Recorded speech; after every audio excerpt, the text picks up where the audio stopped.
fish, and that is terrifying.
It's also something that goes against YouTube's terms of service, yet it has taken an entire week for YouTube to make a decision regarding the Sniper Wolf situation.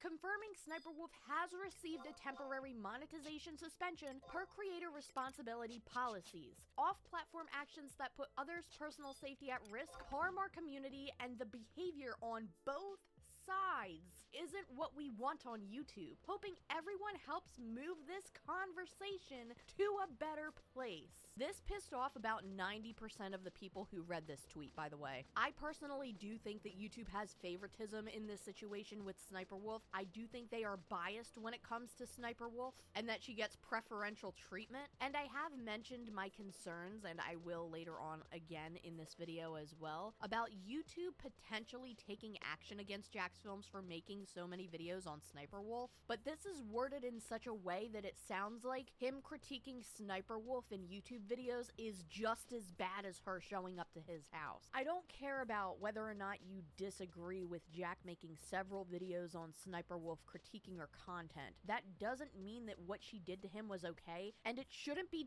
treated like Jack has done something equally as bad. He made YouTube videos, she showed up to his house. Looking past the both sides backhanded part of this, I do have a few other concerns. How long is she being demonetized for? Is it going to be a weekend, a week, a month, a couple of months?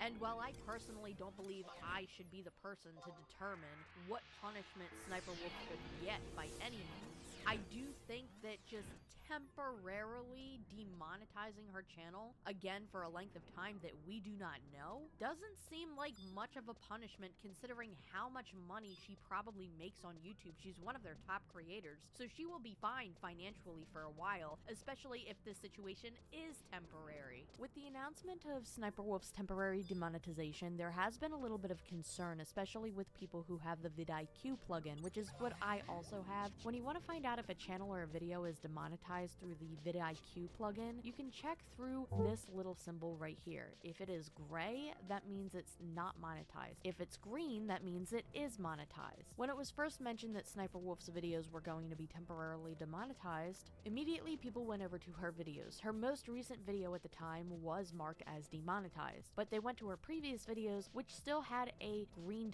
$sign indicating that it could potentially still be monetized. Now, if you looked at her channel, the entire channel did say demonetized.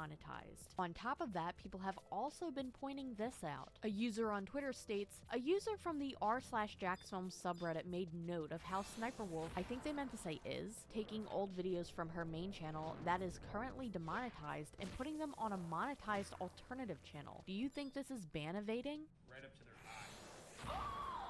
It's like Russian roulette. No. I want to watch this again. This is so awful. Please don't do this. Please don't try this at home. But the first thing I wanted to do was make sure that the Sniper Wolf Top Videos channel wasn't just some sort of fan-made channel. So I went to the official Sniper Wolf channel with 34 million subscribers, went to her channels tab, and boom, there it is. And holy crap, it says that the entire channel is monetized. As of right now, the most recent video she posted reacting to funniest TikToks does not seem to be monetized. I clicked on the video and no ad popped up. However, I did click on another video that was posted within the last few days testing the wildest viral internet trends. This says it's demonetized, but an ad popped up. What's important to note, however, that even if a video isn't monetized, ads could still play. To give YouTube money, it's just not going to give the channel money. There has been an update made by YouTube on this situation. For some reason, this was posted on Reddit of all platforms. I don't know why this wasn't posted on a website like Twitter, where most people are engaging in the situation, but they stated on r/JacksFilms, hi there, jumping in to confirm that the Sniper Wolf Top Videos channel was also temporarily suspended from the YouTube Partner Program per our Creator Responsibility Guidelines. Consistent with that policy, we applied the YouTube Partner Program suspension to the creators' associated channels. There's two options that I can assume here. The first is that Sniper Wolf tried to upload on the other channels, hoping that she could still earn monetization from it without YouTube catching it, and it took them a day or two to realize, oh, let's shut that down. The second option is that extensions like vidIQ just could possibly possibly take a few days to show that. I'm guessing, by the way, I'm not saying that as a fact. I'm basing that off of the assumption that other programs such as Social Blade take a few days to update as well. One thing that validates this theory a little bit is that Sniper Wolf is continuing to upload despite being demonetized right now. But again, both of those are just educated guesses. At the very least, we do have confirmation now that YouTube has demonetized all of Sniper Wolf's related channels. Some question whether or not her trying to monetize a different channel would be considered ban evading. I wouldn't call it ban evading since she wasn't banned. I would call it demonetization evading. I don't know if such a thing would receive the same consequence as ban evading, but would that even matter when it comes to Sniper Wolf at this point, since she seems to be good at evading consequences in general? To give credit where it's due, I am shocked that YouTube did anything at all. It's the very least that people were hoping for, but I'm even more shocked that Sniper Wolf had come out with her own apology. Let me start by saying I'm sorry for my recent actions. It's inexcusable. I'm sorry to Jaxfilm, YouTube, the entire creator community, and my incredible fans for not being a better example for appropriate conflict resolution.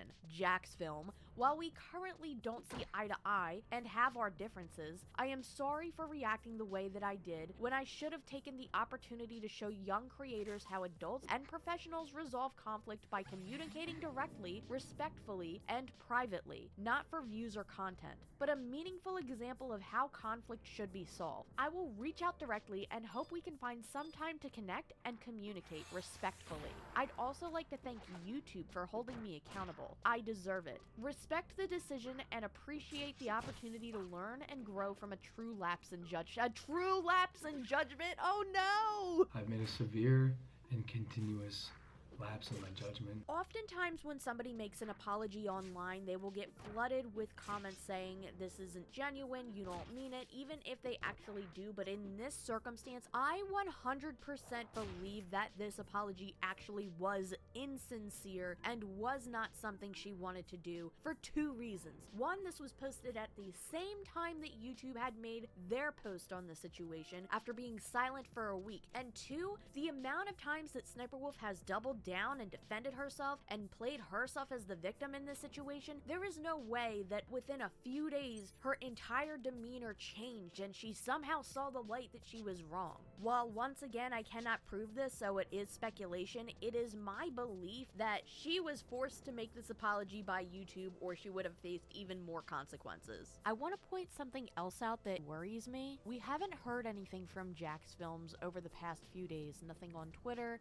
nothing on YouTube. At the time of recording this, which is 6 o'clock in the morning on October 23rd, I have been recording several different segments of this video for an entire week. I wanted to check and see if his channel was demonetized, and according to vidIQ, his channel does remain with the green dollar sign. However, if you go onto each and every individual upload he has, all of them are gray. That, combined with this, again, backhanded comment made in YouTube's statement, scares the shit out of me. I do want to make an edit here, which is now October 25th at 3 in the morning. Some of the videos are back to being green again, with the exception of his latest video about the situation posted last week, but due to the serious nature of it, it is possible he just uploaded that without monetizing it, and that's why it says it wasn't monetized. The previous videos, however, did seem to be monetized before, then it said it was gray, and now it says it's monetized again. Could he have possibly lost monetization on his channel for a week, or is vidIQ really being glitchy?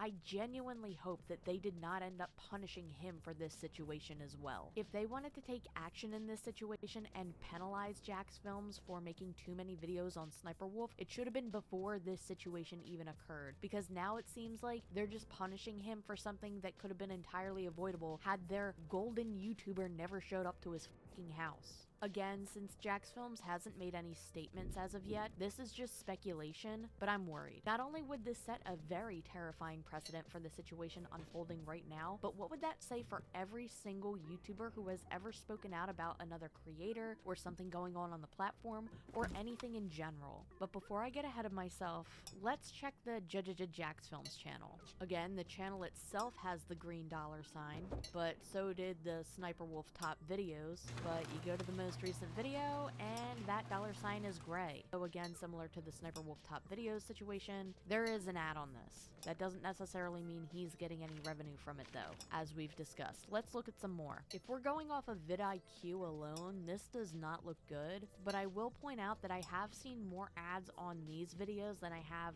on any of the other channels we just looked at. I don't know if this is a glitch. He hasn't uploaded in a few days. Future me, or past me technically by the time you watch this video, coming in here to state that these videos were also turned back to green. Having this happen with 2 channels now makes me extremely suspicious. By the time that I upload this video, there is a chance that we may have answers to this already. One last thing I want to discuss here with this Jax film situation is something that I've seen a lot, and I think it is a valid thing to discuss. It's something that I did talk about in my first video about the Sniper Wolf versus Jax film situation. I am genuinely surprised that YouTube hasn't done anything about the Jax Films channel at this point, because there have been other creators who have made multiple videos on other creators in the past who have at points gotten their channels terminated over it. That does not mean that he deserves to have her show up at his house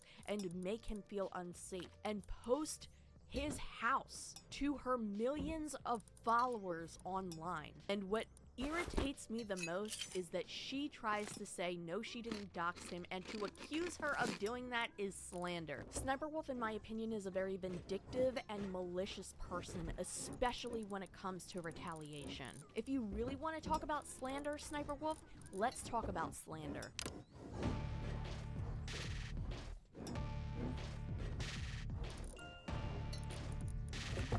A lie is not merely stating a falsehood. It is deliberately stating a falsehood, meaning you know what you're saying is actually wrong, but you're saying it anyway. That's what a lie is.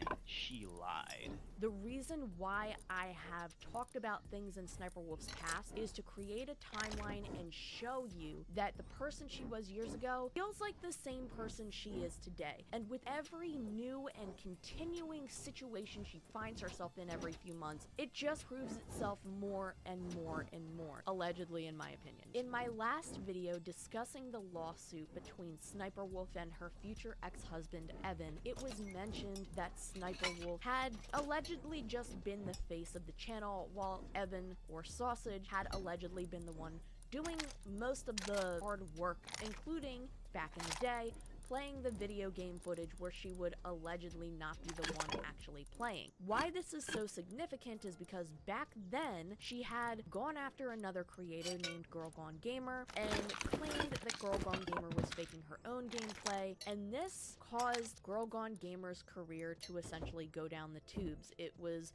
detrimental to her as a girl playing video games on YouTube. Since then, Sniper Wolf's channel has grown exceptionally large here on YouTube, while Girl Gone Gamer seems to have been forgotten and left in the past. That was not the only person she affected around that time in her YouTube career. She had gotten in a feud with another creator who went by the name of Enigmahood. Years ago, Enigmahood had made videos on Sniper Wolf criticizing her for different things that she had done, one being the way that she had treated her fans. Sniper Wolf really didn't like this. It got to a point where she filed a DMCA, which I find extremely funny. Not funny haha, funny what the fuck. There is a video of Sniper Wolf talking about why she DMCA'd him. Let's roll that clip really quick. He made a video using my content. He re-uploaded my video and essentially just insulted me over it.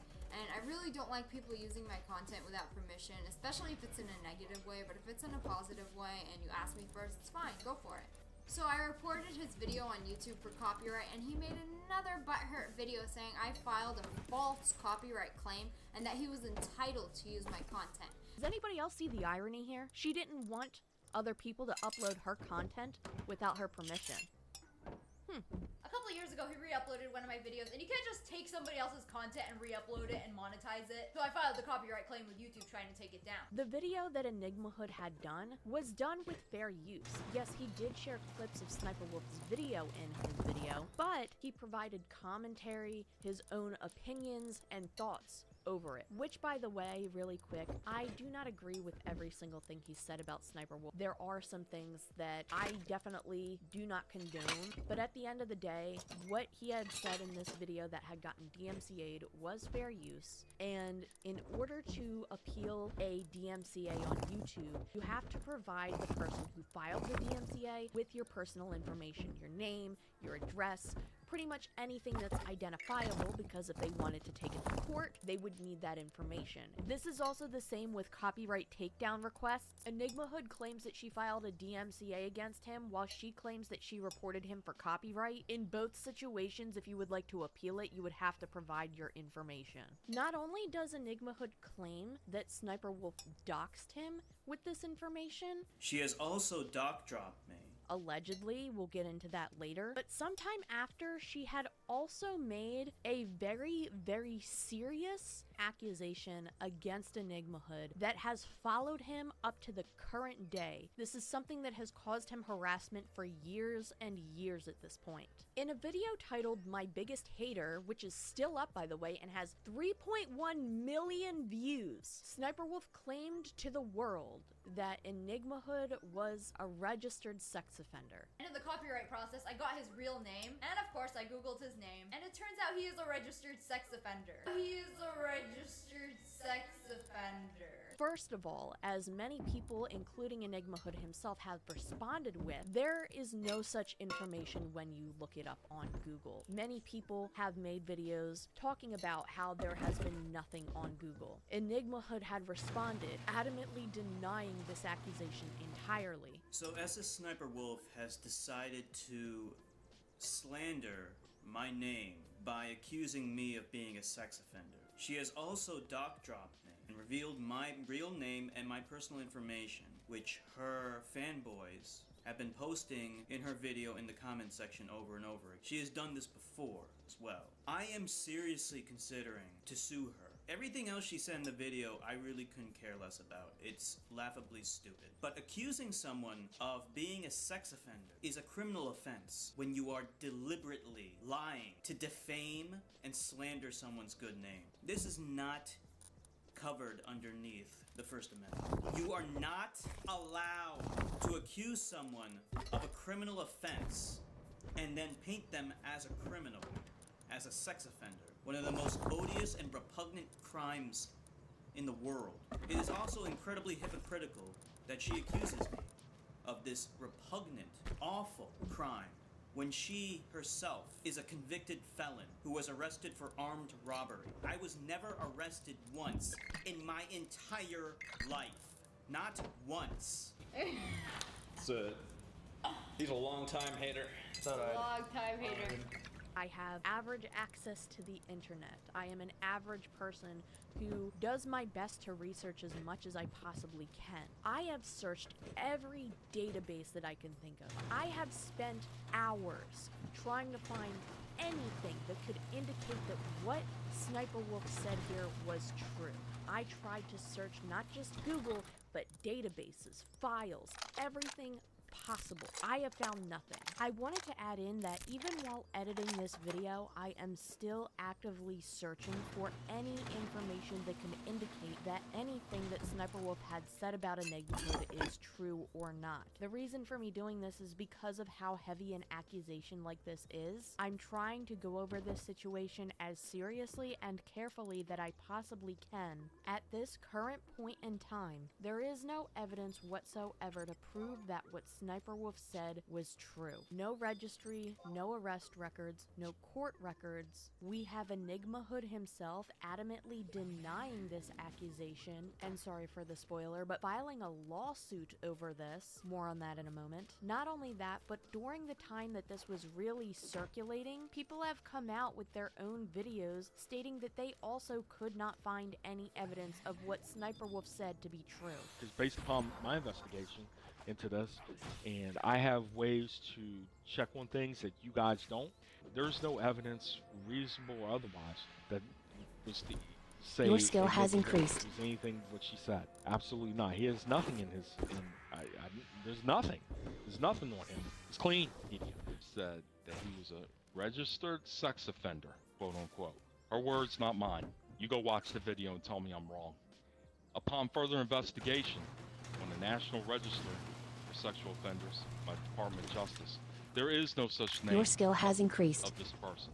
I'm talking about the proper name of Enigma Hood, not his username on YouTube, okay?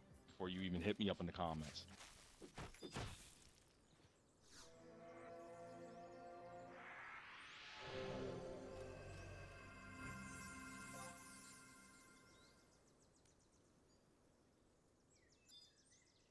Enigma Hood is not a registered sex offender. I know this because I did my own research. She made it a point to put his real name and dox him in her comment section. So she put his real name down in the comment section so anybody can find it. And I looked up his real name and it turns out he's not a registered sex offender. All of these video examples are several years old, and they're from channels that are seemingly much smaller than Sniper Wolf's channel was, making it much easier for these testimonies to be forgotten about or not even seen by most people, while Sniper Wolf's video is still resting at 3.1 million views. Sniper Wolf must have gotten a lot of questions about it because this is eventually what she said. He is not going to sue me, and he has no grounds to do so. I wouldn't lie and make such an accusation in a malicious manner. I know what it's like to be falsely accused of dumb shit.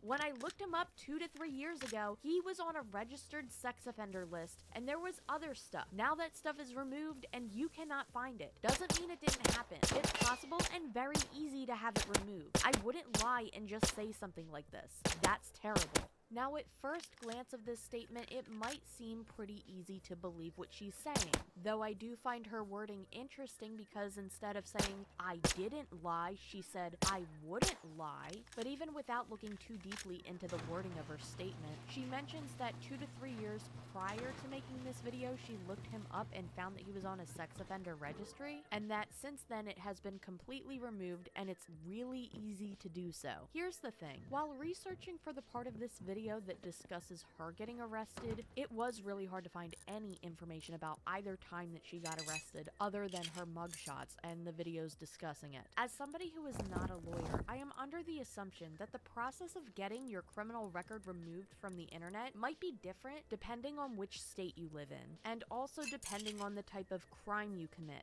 Armed robbery and being a sex offender are 2 different offenses, and as far as my knowledge takes me, one does not simply appear on a sex offender registry without committing some sort of crime and being arrested for it. I don't think you could just call your local police station and be like, hey, can you put me on this list for funsies? And even if you could for whatever reason, I don't think too many people would want to be on that kind of list. Going back to what I recently said, I have looked through every avenue on the internet that I could think of and found nothing. The only thing that I did find was information stating that in the state that Enigma Hood resides in, one could request to be taken off of a registry after 15 years of not committing another offense, but if I am correct, even then it's not guaranteed. To sum everything up though, here's the thing. As far as I am aware, right now, with all of the research that I have done up to this point, there is no evidence to prove that what Sniper Wolf said about Enigma Hood is true. In fact, there's more evidence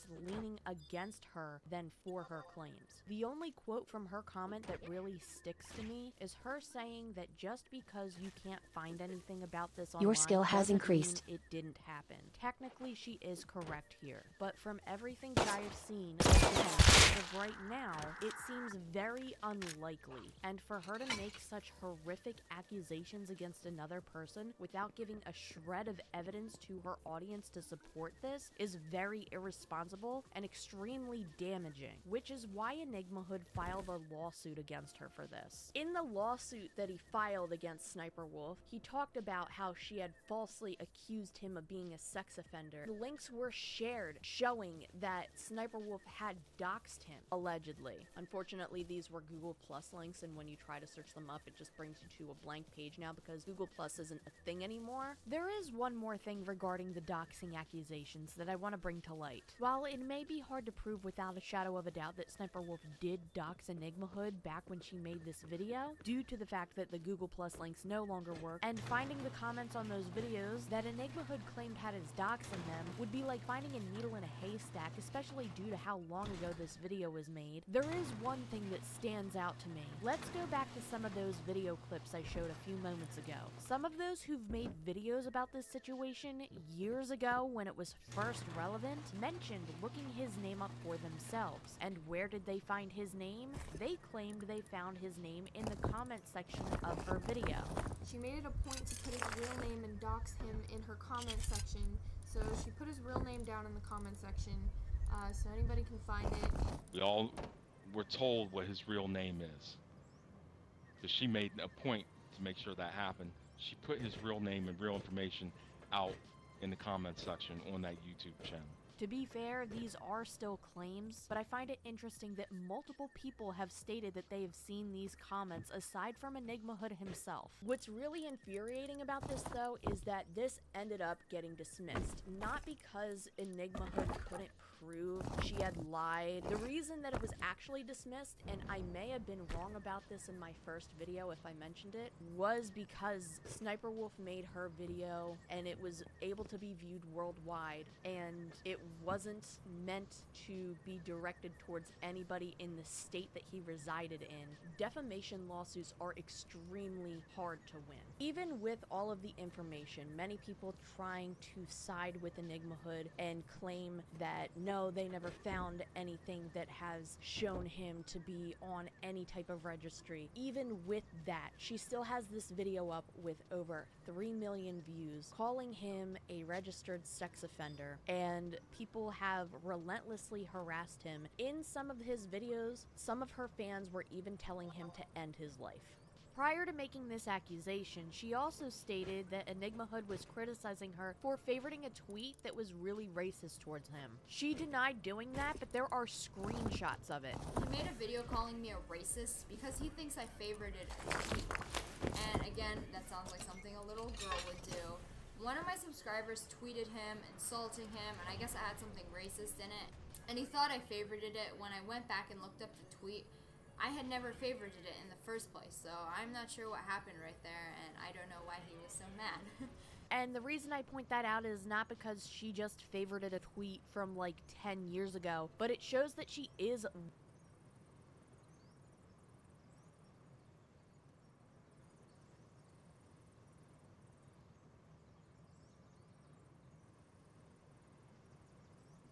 willing to lie about things when it comes to Enigma Hood. And you can dislike his content, you can disagree with what he says. There are some things that he has said in his videos that I disagree with, and that's all one thing. Something like this that Sniper Wolf has said is really harmful, especially considering the fact that Enigma Hood claims that she allegedly doxed him as well. She has also doc-dropped and revealed my real name and my personal information, which her fanboys have been posting in her video in the comment section over and over again. That brings this all full circle, if that is true, because this Your skill has shows, increased. once again, that this is just another pattern of behavior that we are witnessing repeat itself again when it comes to Sniper Wolf. Which, by Your the way, skill has SS increased. Sniper Wolf, in the very small percentage that you come across this video and you see this portion of the video, feel free to reach out to me, email me. Your Please skill don't has fucking come increased. to my house. And revealed my real name and my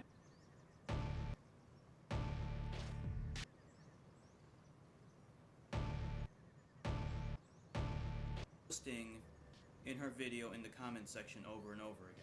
That brings this all full circle, if that is true, because this shows, once again, that this is just another pattern of behavior that we are witnessing repeat itself again when it comes to Sniper Wolf.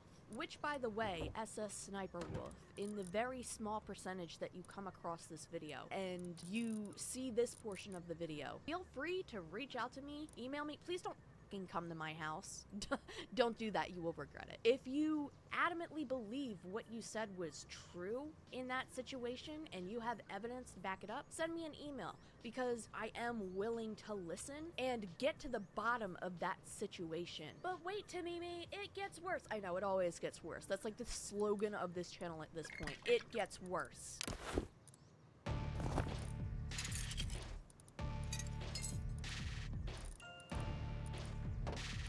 stepping away from the Enigma Hood situation for now, I want to go into something else. Like I had mentioned in this video, when it comes to discussing past content on somebody, if they had a negative opinion or if they had said or done something stupid 5 or 10 years ago, that's one thing. As long as it is something they have grown and changed from and have developed themselves from, and also as long as it's not something that's extremely dangerous or something that could have hurt somebody or anything in that sense. So anyway, a lot of people have been bringing up some older videos regarding Sniper Wolf recently, specifically on things called Omegle. She's done a little bit of an oopsie, a fucky-wucky if you will. In fact, it goes beyond that. It's outright creepy and disturbing. I'm sure you've seen it by now, but there is a video that has been circulating on Twitter, and other people have been discussing it in YouTube videos at this point, of these older Omegle videos. She would connect with random people and would record them doing things for videos on her YouTube channel. There's actually quite a few. Some of those videos have some alarming things in them. The biggest one Your skill has circulating at this increased. current time is her telling two people, one of which at least, if not both, look like they're under the age of 18, to Your skill twerk has increased. on camera. And I'm not going to show the footage of them. I'm gonna blur it out so you can just see Sniper Wolf. She types in the chat that she'll show her bits to people if they do that. She will show herself and reveal herself to these boys if they twerk on camera. I'll type it.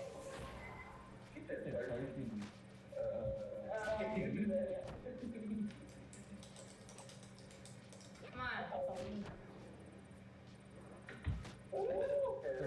Yeah.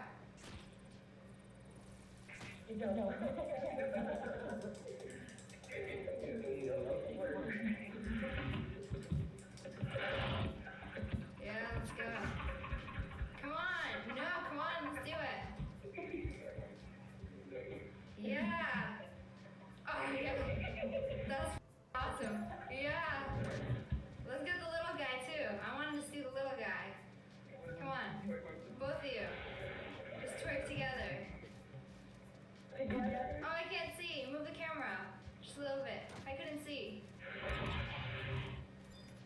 Oh, yeah, you're really good at it. Yeah, let me see the other guy do it. Let's see the little guy. Oh, someone came in. Is that your mom? Come on, let's go. Let's go. Get your mom in here. Let her twerk too. Yeah, your son's doing all this for it. I don't want to be that guy. I really don't. But if this was a man that did this to two young girls, it would be over. In that instant, it would be over. There's been another video that she made, again, doing the Omegle stuff. She had come across somebody who claimed to be 16. The person in the video, who I'm going to blur out, regardless of what age they actually are or who this person actually is, they flash her. She does blur out the area, but she doesn't consider at all the possibility of this person actually being 16. Now, why do I word it like this? For the past few days, people have claimed that it is likely that the person flashing in the camera wasn't the person typing, and that it could have been a pre-recorded webcam video of some sort. There's a person known as Comment Cop on Twitter who pointed out some various different details in this clip. So in the picture that Comment Cop posted, it first states, "You are now chatting with a random stranger, say hi," and then it's highlighted that it says, "Stranger may be using a simulated webcam." What is a simulated webcam on Omegle? Like these security cameras, simulated cameras appear to be physical webcams, but in reality, it's just a dummy feed. Many use fake cameras during video chat sessions to protect online identity, like on the app Omegle. They then highlight quotes from the Sniper Wolf video. "Damn, tell me why she looked 30. Damn, you work at Hooters too? You must be 18 or older to work at Hooters. Damn, you got enough money at Hooters to get fake. I didn't know they paid that good. 18 plus surgery majority of the time. My wig? Yeah, it's fake like you." Let's take a look at the actual clip, and I will be blurring out the person regardless of what their age is. Hey girl, what's up? How old are you? I'm like 15. How old are you? Oh, 16, I'm 15. Oh, you're just like a year older than me. That's pretty cool. Damn, tell me why she looked 30. Yeah, can you hear me now? Wanna show each other? Sure. Yeah, I'll show you my B. Oops. You first. I'm shy. Oh, damn, you work at Hooters too? Damn, you got enough money at Hooters to, like, get fake titties? I didn't know they pay that good. You seem way too excited to show me. Hey girl, tell me, do you like my hair? So do you like my hair? It's a wig? Yeah, I was about to say it's fake like you. You motherfucker. This is another clip that I found. This clip can kind of go hand in hand with the other one if you want to give her the benefit of the doubt that she has some sort of understanding that some people on Omegle use fake video footage or try to lure in creeps with really disgusting stuff. I'll flash. I didn't even ask, but okay, cool. You wanna do that for me? That'd be pretty dope. I'm only 14 though, is that okay? Are you serious right now? Dude, that's so f***ed up. No, I'm sure you're not, and you're just trying to get like pictures right now. But what gets me is this comment. But don't you see, like, I'm a girl, I'm not a predator. Does anybody see the most annoying pattern ever? If not, let me point it out to you. I don't understand why I was charged for armed robbery. They tried to claim that I assaulted a security guard, but look at how small I am. I couldn't possibly do that. And I assaulted security, apparently. You guys know me, I'm freaking tiny. It's slander to say that I've doxed somebody. I don't know how to dox. I've only filmed the outside of another YouTuber's house and posted it on my Instagram story for my 5 million followers to see. You can't be a predator if you're a girl. Okay, to be fair, that one I'm not actually calling her a predator. She said the word predator, I didn't. But don't you see, like, I'm a girl, I'm not a predator. There's not enough evidence for me to say that I believe that she is a predator. I believe what she did was really, really weird and creepy, but I don't want to claim that somebody's a predator without any proof. That is a very big accusation, and to do so without any evidence to back it up would be really irresponsible. Wouldn't it, Sniper Wolf? Anyway, if you didn't catch what I'm pointing out here, she seems to have a pattern of really weak excuses. You can still be charged for armed robbery even if you're tiny. You can still dox somebody even if you claim that you don't know how to, which I personally don't believe. And the ability to be a predator is not exclusive to men. And I'm saying that last one in a general stance, not just directed at Sniper Wolf. At the end, she also makes another strange implication about another YouTuber named Keemstar, which regardless of how you feel about him as a creator or a person, it's really messed up to make implications like that about somebody without any proof of something like that happening. But as we've already gone into today, it doesn't seem like she cares about the consequences of that very much. Wait, you're actually Sniper Wolf. Okay, so now can you explain what you're trying to do? Because you're obviously not a 14-year-old girl, and you're obviously not gonna flash. I mean, I'm not Keemstar. Anyway, getting back into Sniper Wolf being creepy. You might be thinking to yourself, we're done with the Omegle part of this video, but we are not. You see, you might have heard about the first 2 Omegle clips that we've just discussed, but it gets a lot worse. Close my leg? Yeah, close your leg. Why? Because it's sexual. How is it sexual? I'm sitting comfortably. I'm a minor. Oh my god, I can't sit with my legs spread in front of a minor. As I've been talking about creating this video for the past few days, someone actually reached out to me with a list of different timestamps in different Omegle videos that share clips that are just as bad, if not worse. And the worst part about this is that some of these videos are still up as I record this. I want to give a thank you to IsJ Chloe, I hope I'm saying that name right, and her boyfriend for pointing this out. I won't be sharing every single clip in this video in fear of getting this video taken down, and also because it's not really easy to verify how old some of the people in these clips are, so I will only be talking about the ones that very clearly look very young. I will also be censoring out the video clips of them obviously just showing Sniper Wolves. And for the videos that are no longer up because she has deleted some of them, they have been archived. By the way, if you do take a look at her social blade, you notice that she deleted a lot of videos on the 10th. Over 15 million to be exact. So on top of the first video where she was telling what looked like to be minors to twerk on camera, there is another video of her telling people to twerk. It's hard to tell for sure how old they are, but they do look like they're on the younger side, and this was one of the videos that she removed.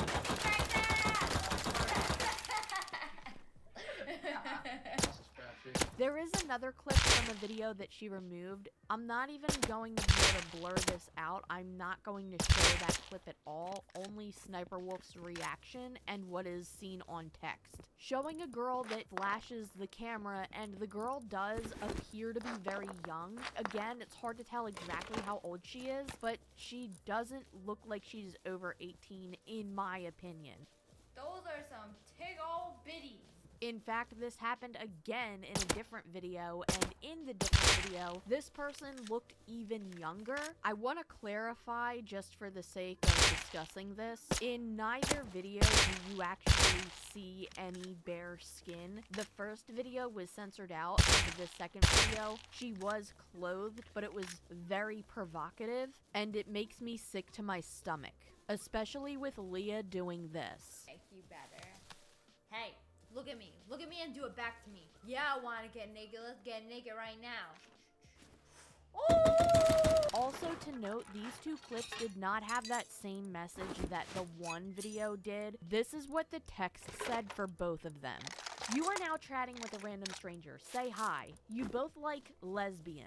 What is with the lack of plural? Did Omegle write her apology? Stranger, hi. You, being Sniper Wolf. Hi. Stranger, how are you? Wave, please. Sniper Wolf. You wave. Stranger, sorry, just checking. Where are you from? Sniper Wolf. Can you hear me? Stranger, no. Sniper Wolf. Turn on mic so I can talk. Stranger, okay, got it. I can hear ya. Sorry, text. Will you show too? Okay, let me close my door. Roomies, LOL. This is from the first clip that I have mentioned. If they're saying they have roommates, it is possible that they're older than 18, but again, they did look pretty young. It's really, really hard to tell. And if you can't tell if somebody's over the age of 18, you shouldn't be recording them doing something like this. And even if you are, did they know that you were going to post this on YouTube for millions of people to see? Because that's humiliating. Here's the other text chat from the second clip, and in this clip, I want to remind you, this person looked even younger. This one definitely did look under 18. Again, in my opinion, we can't confirm this 100%, especially since this was filmed so long ago, but they do look really young. And to remind you, this is archived. This much shorter chat states, you are now chatting with a random stranger. Say hi. You both like lesbian. Again, why the lack of plurals? Stranger, hi. Stranger, you like sexy? Stranger, you want to get naked? To clarify with both of these texts, I'm not familiar with Omegle. That first clip we saw with the other girl where it said that this is likely a pre-recorded video, I don't know if it's possible to have pre-recorded cam videos without that message popping up. Therefore, I don't even know if these are pre-recorded videos or if she was actually talking to the people in those videos. But even if the videos were pre-recorded and it's a different person typing behind the screen, that doesn't mean that those were not real people. They were still real people being recorded. You don't know where those videos would come from, and they do look very young. I don't care what her intention was with this. This is disgusting, and the fact that she was able to have this up on YouTube with no consequences for 6 years is absolutely horrifying. But if you think that's the end of it, it gets even worse. The next clip is her interacting with somebody who she claims looks like a 12-year-old. In my opinion, they look younger than that. Their face is fully covered with a hood and a mask on, but I will still be blurring it. This is what she had to say. You hot. But you 12. Is that why you wear it? You look extra little. Too little to be on this site. On face 12, my 24. In this next clip, she literally asks the girls where their mother is because she can tell that they look very young. Once again, I will be blurring this out, but this time, instead of it being the footage, it's the text that is scary. And her response as well. Where's your mom? Model cheeseburgers from McDonald's. It's like I hold them up. Can't wait to see you stand up. You're hot. Okay. Considering you are two girls. Oh, I forgot to...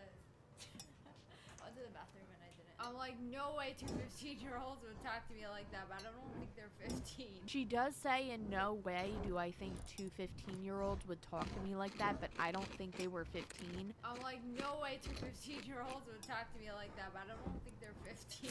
I don't know if she's implying she thought that they were older or younger, but considering that she asked, where's your mom? Where's your mom? I'm under the assumption that she thought that they were younger. I want to explain what's going on in the last clip, since obviously this will be blurred as well. Once again, it appears that Sniper Wolf is talking to two young girls. They definitely look like they're under the age of 18. In fact, one of them looks like a family member of mine who's like 10 years old. One of the girls is wearing 3 or 4 different tank tops, and Sniper Wolf points out how many layers of clothing she's wearing, and she tells her to take them off. Now here's the thing, in the video that Sniper Wolf posted, she gets to the last tank top, and then it cuts to the next person she's talking to. Oh my god, that is a lot of layers. Why are you wearing so much layers of clothes? Take off your clothes. Oh yeah, I think I should do that too. Oh yeah, take it off. Take off everything. Oh. Let me see what's under that. Oh yeah. Oh. What's that face for? Why you gotta give me that face? So for all intents and purposes, there is no footage that we see of anybody being completely unclothed. The way that Sniper Wolf is talking is extremely weird and inappropriate. More importantly though, again, I know it's blurred, but as we get to the last part of this clip, she is still clothed. But what's really weird about this clip compared to others is that when filming these Omegle videos, she often shows when she is getting skipped or when she skips another person. This just cuts to the next person. That means that we don't know what happened after this point. She could have just ended up skipping them after and nothing could have happened, or something could have happened and she cut it out of the video. We will never know for sure. But with what we do see here, this is absolutely sickening. There are creators on this platform who have lost so much more than Sniper Wolf ever has, despite the fact that Sniper Wolf has done equally terrible, if not worse, things. And that's not to say that other people don't deserve consequences for their actions. It's to say that YouTube is demonstrating favoritism over this situation. And it's not something that people are just now realizing, by the way. People have been calling out YouTube for favoritism for a long time. It's been demonstrated over the past few years that a lot of kids make up Sniper Wolf's primary audience. That and anybody who has the IQ of a fart. People who watch Sniper Wolf's videos generally seem to be in the younger demographic, and we could see this by the types of content that she makes, the people that she targets herself to in these Darman videos. It's always, oh, standing up to bullying. Hey, little kid, I'm coming to your school to show that your classmates are bullying you. You're totally fine.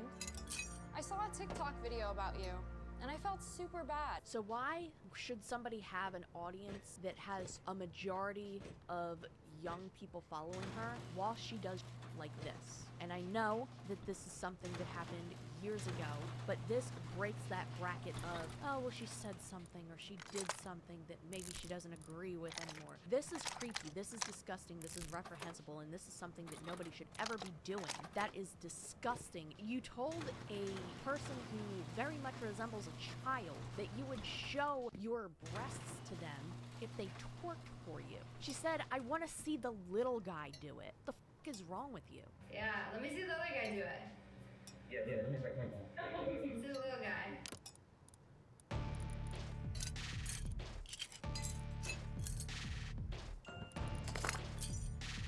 It seems like G Fuel, a big sponsor that Sniper Wolf at one point had, does seem to have dropped her. This was first pointed out to me by Bo Blacks, and that is really interesting to note because that's a really big sponsor. She also is getting ratioed in all of her new videos that she's posted. Even before this happened, over the past couple of weeks, she's been getting a major like to dislike ratio, but that is getting significantly worse at this point. And by the way, somebody pointed out in my last video, oh, that has to be fake because you can't see like to dislikes anymore. There's an extension that you can install on Google Chrome to show dislikes. A lot of people have been afraid to speak out against Sniper Wolf for a very, very, very long time. It seems like times are changing and people are no longer afraid to talk about her. After finding out what has happened with Jack's films over the past few months, I've wanted to share more of my thoughts on this situation, and now diving deeper into other people who she has affected. I'm even more invested in this now, and I am very interested in seeing how this unfolds, and I think it's at a point where the public perception of Sniper Wolf is finally starting to see her as she really and truly is. Even her own fans are starting to see it,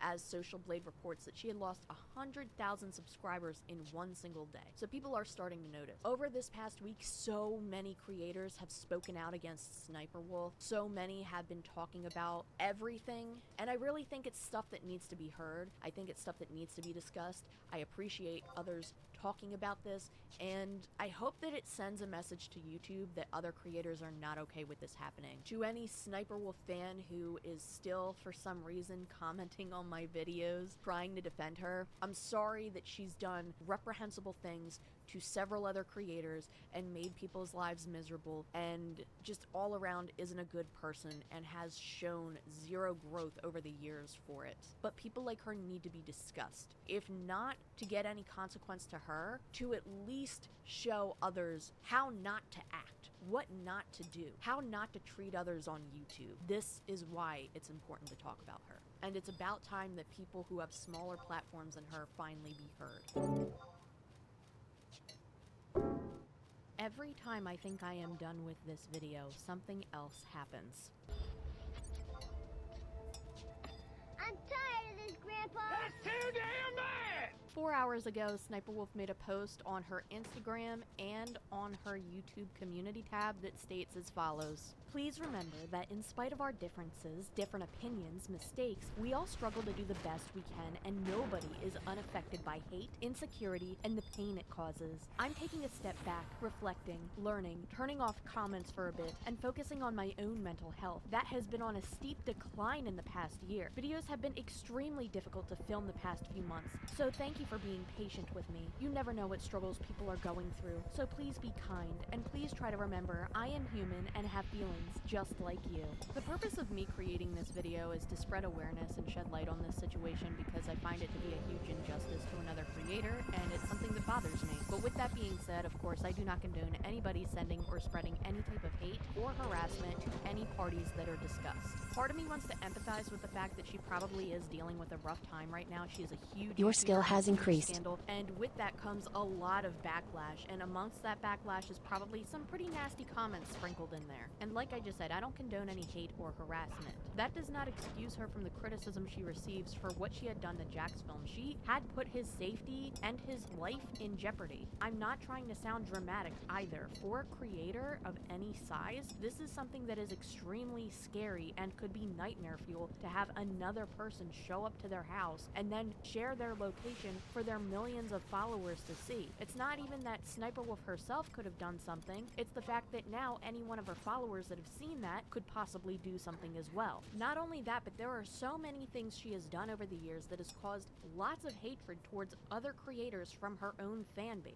So even when I want to try and empathize with the fact that she might be going through a rough time, it's really hard to, considering that she has caused the same effect to others. People who didn't do anything wrong, or at the very least have no proof of doing something wrong. As we've mentioned earlier in this video, one of the people she has affected, named Enigmahood, has had her fans come over to his channel blatantly telling him to end his life. I don't condone that, and I don't condone anybody saying anything similar to you, Sniper Wolf, but when incidents like that happened, you kept going. Up to the current day, you have a track record of being really nasty to other YouTubers. And my definition of being nasty isn't giving somebody criticism or pointing out a flaw or saying that something's problematic, it's the bullying, something you've talked about being so against in the Darman videos. And as somebody who struggles very seriously with different mental health issues, when somebody makes the comment that their mental health is declining, that's something that you should take very seriously. Even Sniper Wolf, but that doesn't make her exempt of all of the things she has just done over the past week. She caused harm to somebody else. And if it really is her mental health that is causing her to struggle, maybe even in making those types of decisions that Your skill lead to has these increased. consequences, maybe she should seek some kind of help, and maybe taking a step back is the best thing that she could do.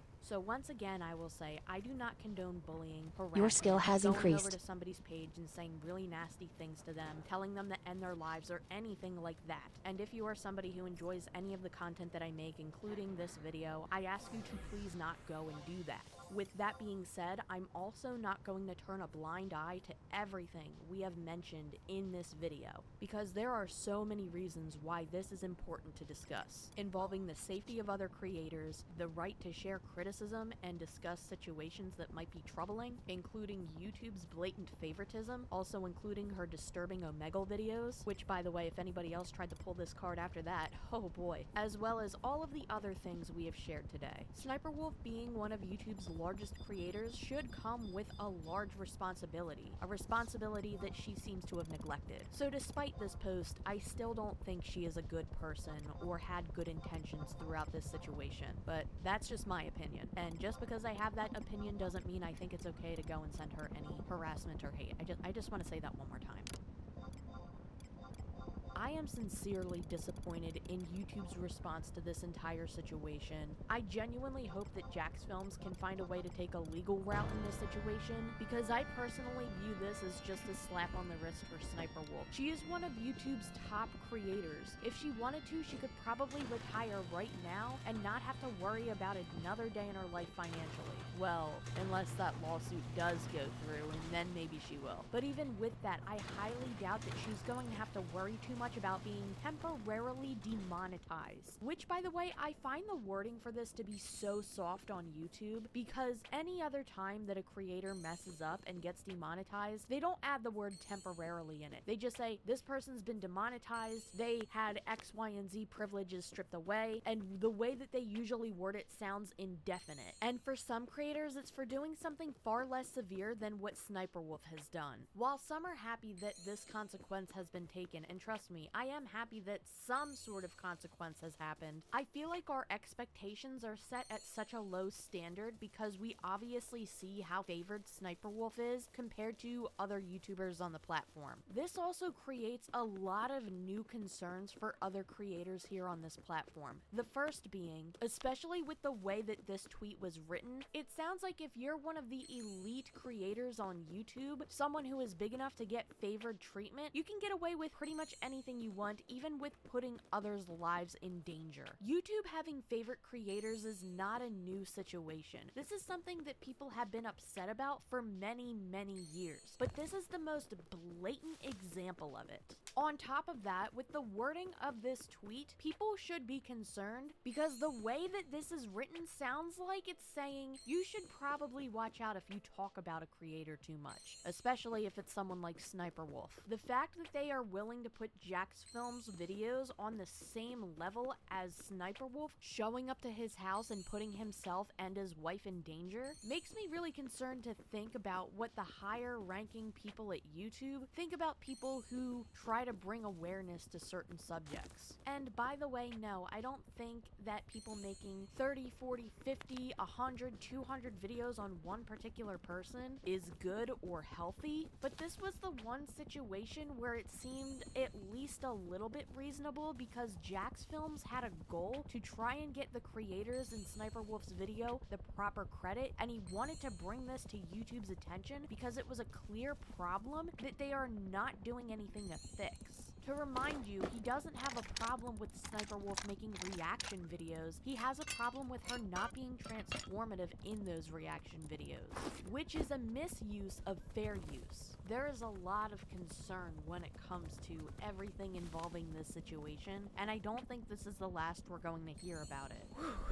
That was a long-winded rant. I apologize for the length, but I hope you stuck around for the full video. I do plan on posting one more video before October is over. I'm hoping that it does get out before October. I'm very interested in the topic. It's something I've wanted to talk about for a long time, and I really wanted to share it with you before Halloween. I'm gonna go drink some water because my voice is starting to go out and my throat hurts from talking so much. Chester and I want to let you know that we don't stand for people doxing and trying to show up at others' houses and make people feel threatened, and we don't stand for people spreading malicious lies against others, and Chester doesn't stand for my camera being in that direction, so we wanted to move it a little bit. Thank you so much to everybody who has made it to the end of this video. Thank you so much to anybody who has given me a super thanks. Thank you so much to everybody supporting me over on Patreon, and with that being said, I will see you in the next video. I cannot promise that it won't be about Sniper Wolf, but I hope it isn't. I really hope that I can just do my other video that I had planned. I will see you later.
Close your eyes for a minute and journey with me. Imagine yourself on a brisk autumn night lying on a cold, hard sidewalk wrapped only in a cheap Walmart sleeping bag. The year is 2008. America is in the midst of an epic market collapse. YouTube hadn't invented Logan Paul yet, and most importantly, dinosaurs still roam the earth. I think. I don't remember how long ago 2008 was, but that seems right. There you are, on that sidewalk, camped outside a GameStop waiting for its doors to open so that you can be the first to rush in. Because tomorrow, Wrath of the Lich King, World of Warcraft's second expansion, releases. The air around you is still, the silence only broken by the occasional passing car and the other white men around you.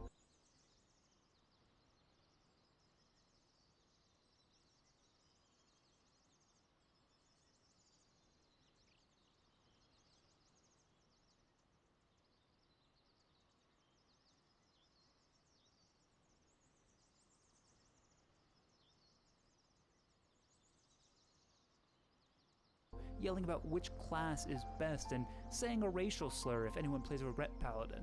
And even though everything should be terrible, you're excited because the world of MMOs is about to change forever.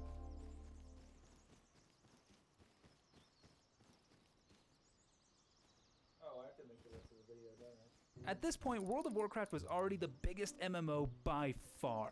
We already had World of Warcraft on mainstream TV, but 2008's Wrath of the Lich King propelled World of Warcraft to the immortal status that it holds still to this day. The game peaked in subscribers at 13 million plus and solidified its status as the greatest MMO of all time. And all of this happened because of an expansion. So you might think that expansions are this really cool thing that happens in the MMO world that progresses a story forward, releases big new land masses to be explored, and that's true, but I think they're actually doing more harm than good. Hey, I understand, that's a pretty bold claim to make. I mean, MMOs have been doing expansions since the very first MMOs. Ultima Online from 1998 released its first expansion in 1999, and EverQuest released its first expansion in 2000. Expansions were like drugs. Everyone's doing them, and if you're not doing them, you're not cool. We're past the 30-second mark in the video. I can make drug jokes, right? But it's like your mom once said to me, if every kid jumped off a cliff, would you jump off that cliff? I mean, I would. There has to be a reason everyone's jumping off that cliff. But one game back then didn't jump off that cliff. One game stood at the top of the cliff and said, no thanks. That game was called RuneScape. RuneScape did something that I call the constant update model. There were no expansion packs, there was no DLC, there was none of the classic MMO stuff we had seen from all of its predecessors. This meant whenever an update was released, you just got access to it without having to pay $20 or $40 or $60 on top of your subscription fee. But if expansions are the way that 95% of MMOs run, they're probably better than the constant update model, right? Wrong. Can you read the title? And I also said earlier, come on, keep up, let's go. As president of MMORPGs, I believe it is my duty to educate the public on my opinion. But remember, my opinion is fact, because that's what it means to be president. And the way I see it, the expansion model is hurting MMOs these days, and it's hindering the lifespan. But don't worry, I'm gonna tell you why, and it's only gonna take me the amount of time that it says down there, so give me a second, and I'll prove myself right.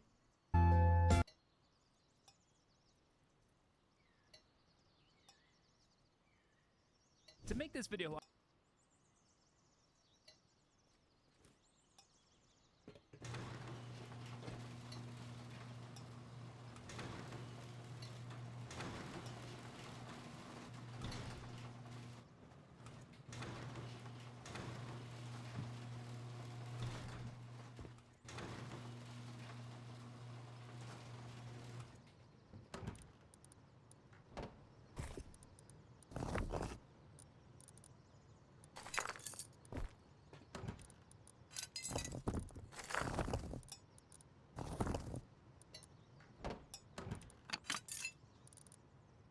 I obviously had to play a bunch of MMORPGs, but unfortunately doing that made me die of starvation.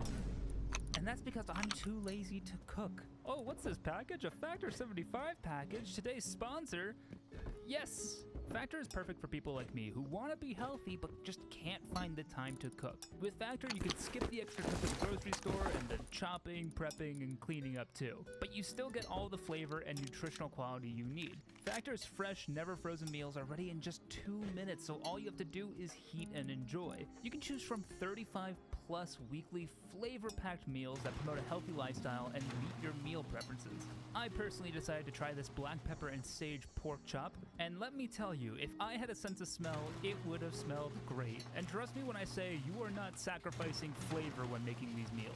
They are so good. Like, this pork chop was amazing. And after I was done eating, the only dish I had to do was the plate. If you want fresh, quick, and healthy meals, head to Factor75.com or click the link below and use code IDLE50 to get 50% off your first Factor box. And thank you again to Factor for sponsoring this video. I'd also like to give a shout out to all my supporters on Patreon. There'll be more about them at the end of the video, but if you'd like to support, you can do so at the link in the description. Welcome, students, to your first day of Expansions Ed. This is where we're going to learn how to practice safe expansion, which you're going to participate in with your peers, and you might even get peer pressured into doing. So it's just important to stay safe and take these tips seriously. I'm your teacher, Mr. President, but you can call me Goop. First things first. What is an expansion? You see, class, when a man and a woman love each other very much, they get really close together and they hug super tight, and then 9 months later, a major change in the form of either a new landmass, a new boss, new raids, new classes are added to an MMORPG. We call these large additions expansions. Expansions normally change at least 1 or 2 things about how the MMO fundamentally works, and will also progress whatever story the MMO is telling forward. That's often the appeal of the most popular expansions that have been released. Telling a self-contained story or wrapping up a major storyline will build a lot of hype for the expansion and usually sets it off on a pretty good note. I mean, half the hype about Wrath of the Lich King was just the fact that it was wrapping up the Lich King storyline, which Warcraft players have wanted for years at that point. But it's important to remember when going into an expansion to wear protection. I personally recommend this old-timey scuba suit that you might recognize from movies like Finding Nemo. And if any of your friends brag that they need to wear a Magnum scuba suit because they're so big, it's basically the same size. It's just a marketing tactic by the scuba suit companies. They want to get more money out of you. Kind of like MMO devs when they make expansions. Mr. President, I have a question. Please, call me Goop. Okay, Goop, I have a question. Sure, little boy, go ahead. It sounds cool to get all this new content, but I'm confused. You have to pay to get the new content when you're already paying a subscription service? That's exactly right. It's a consequence of what we in the business world call capital. But what company could possibly come up with this idea? Hey boss, I totally completed that new continent for the first expansion to our game Ultima Online. I developed the whole thing while looking at the Twin Towers, which are still standing because it's 1998. Ah yes, another great job, Richard. And you're British, which is why you sound like that. Our players will surely be so excited by this new continent, as will current President Bill Clinton. Hold on, boys, we can't just release this for free. How am I gonna get enough money to go see Saving Private Ryan, which just came out? But boss, it's not free. Players are already paying $10 a month, which is like $19 in 2023, I assume.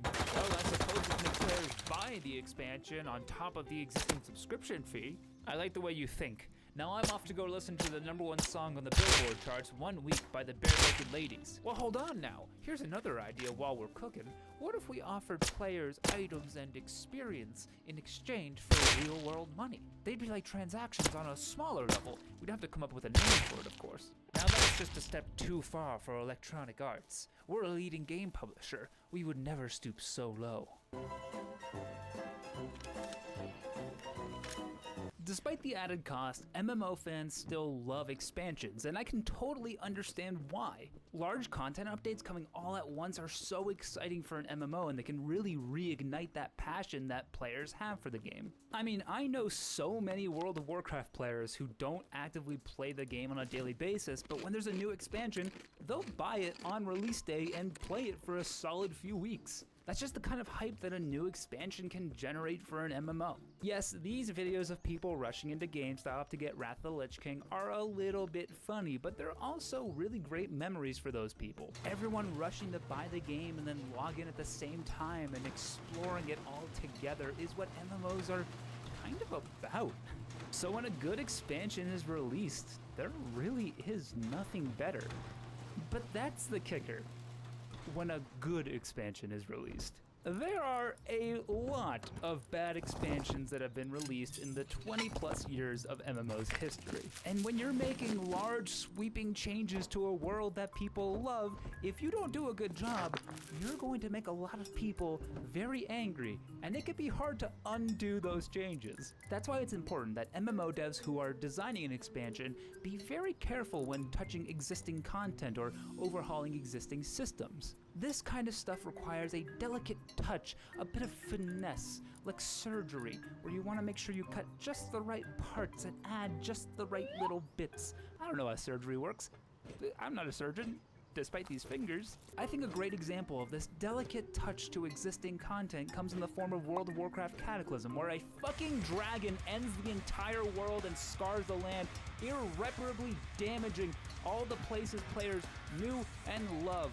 Which was super cool because it removed any sense of nostalgia for returning players and basically left the game in a state that would always be remembered as post-Cataclysm and pre-Cataclysm. Sorry, did I say that was a good example? I meant it was a terrible example. But the world-destroying Cataclysm touched more than just the appearance of the world. It also overhauled some systems that players really loved back then. It's not like the expansion at the time was received particularly poorly, but just looking back, it is the turning point for a lot of WoW players.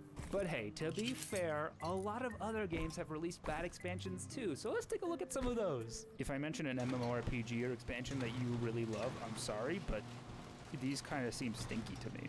Lord of the Rings Online Helm's Deep. What could go wrong introducing one of the most famous battles from the books and movies into an MMORPG so all the players can play through it and really enjoy it and immerse themselves? That seems like a great idea. Nothing can possibly go wrong. What's that? It ruined the game and players have not felt the same about it since. Oh no! I feel like saying it ruined the game is dramatic. No, the expansion killed the game. But people still play the game, and the expansion came out in 2013. No, filthy expansions is, hey, ruin the game, be dramatic.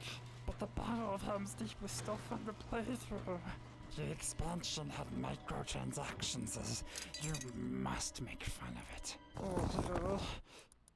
Can we just not make fun of my Gollum impression? I've been working really hard on it. The Helm's Deep expansion deeply changed and added to core parts of the game. The biggest appeal was a system called Epic Battles, which introduced, wait for it, Epic Battles. Did you get it right? Give yourself 1 point if you got it right. The one most players, and we have proof with old school RuneScape and RuneScape 3 that the constant update model works.